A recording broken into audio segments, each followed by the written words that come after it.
नमस्कार मित्रांनो, आपल्या यूट्यूब चॅनलवरती तुम्हा सर्वांचं पुन्हा एकदा सहर्ष स्वागत।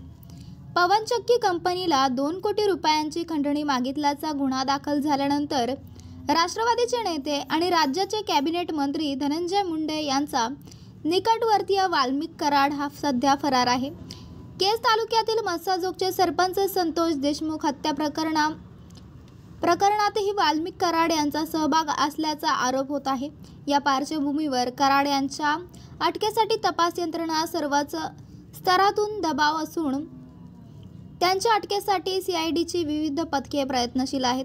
अशातच आज मध्यरात्री वाल्मिक कराड याला पुण्यातून सीआयडीने ताब्यात घेतल्याचे वृत्त काही वेबसाईट्स आणि बीडच्या स्थानिक दैनिकांनी प्रकाशित केले होते, परंतु या माहितीला तपास यंत्रणांकडून दुजोरा देण्यात आला नसून सदर वृत्त निराधार असल्याची माहिती आहे। बीडमध्ये सर्वपक्षीय नेत्यांची मोर्चा काढत सरपंच हत्या प्रकरणातील 3 फरार आरोपींसह वाल्मिक कराड याला तत्काळ अटक करावी अशी मागणी केली। तसंच राज्यातील विविध जिल्ह्यांमध्येही आता मोर्चे काढत अशी मागणी केली जाऊ लागली आहे। त्यामुळे तपास यंत्रणाही आपला वेग वाढत कारवाईचा फास आढळण्यात सुरुवात केली असून वाल्मिक कराड यांचे बँक खाते गठवण्याची कार्यवाही सुरू करण्यात आली आहे। तर दुसरीकडे कराड यांची पत्नी मंजली कराड यांनाही सीआयडीने चौकशीसाठी बोलावून घेतलं होतं। त्यामुळे आता वाल्मिक कराड समोर आत्मसमर्पणाशिवाय दुसरा कोणताही पर्याय नसल्याचे बोलले जाते। अशातच आता आज मध्यरात्री त्याला अटक झाल्याची चर्चा रंगली होती, मात्र अद्याप त्याला ताब्यात घेण्यात आलेलं नसून सीआयडीच्या विविध पथकांकडून शोध सुरू असल्याचे समजते। वाल्मिक कराडसह 4 आरोपींचे बँक वाल्मिक कराड खाते सीआयडीने फ्रीज केले आहे।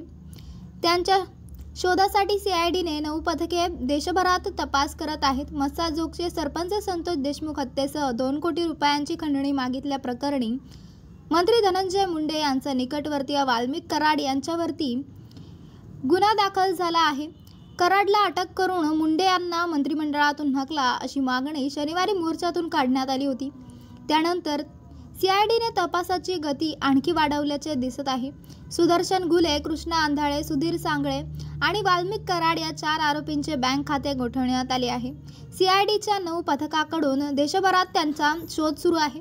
दरम्यान मस्साजोग सरपंच हत्या प्रकरणातील फरार 3 आरोपींचे मृतदेह सापडल्याचा व्हॉइस मेसेज अज्ञात व्यक्तीने सामाजिक कार्यकर्त्या अंजली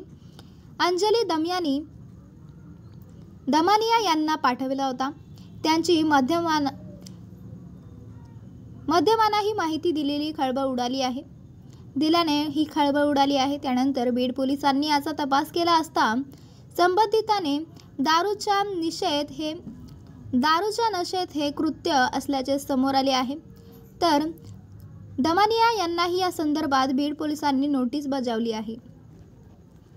तर मित्रांनो, आपल्याला काय वाटतंय? आपली प्रतिक्रिया आम्हाला कमेंट बॉक्सच्या माध्यमातून नक्कीच कळवा आणि चॅनलला आणखीनही सबस्क्राईब केलं नसेल तर चॅनलला सबस्क्राईब करा, बेल आयकॉन प्रेस करा।